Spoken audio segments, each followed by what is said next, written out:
না, আপনাদের মূল লড়াইটা একসময় ছিল সিপিএম এর বিরুদ্ধে, এখন সেটা হয়ে গেছে বিজেপির বিরুদ্ধে।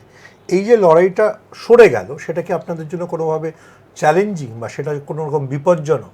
কারণ বিজেপি অনেক বেশি ধর্মীয় রাজনীতি করে, সিপিএম একটা অন্য ধরনের রাজনীতি করে। দেখুন, এটা অস্বীকার করার কোনো জায়গা নেই যে রাজনীতির ভাষা অনেক খারাপ হয়েছে। এটা আপনি বিশ্বাস করেন? আমি বিশ্বাস করি রাজনীতির ভাষা অনেক খারাপ হয়েছে, এবং আমি মনে করি যে আমার দলের কেউ যদি এটাতে তাদের বলেন আমি সেগুলো ঠিক নয়, একদম ঠিক নয়। কেউ অধম হলে আমি কেন অধম হব?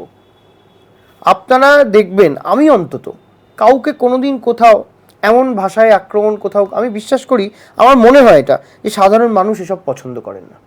সেই কারণে কিন্তু মমতা বন্দ্যোপাধ্যায় আজকে বাংলার একমাত্র মুখ, একমাত্র আশা ভরসা। তার কারণ সিপিএম বিজেপি যত মমতা বন্দ্যোপাধ্যায়কে ব্যক্তিগত স্তরে আক্রমণ করেছে না, বাংলার মায়েরা, মেয়েরা, বউয়েরা তারা আরও বেশি করে এই আটপৌরে মেয়েটার পক্ষে এসে দাঁড়িয়েছেন।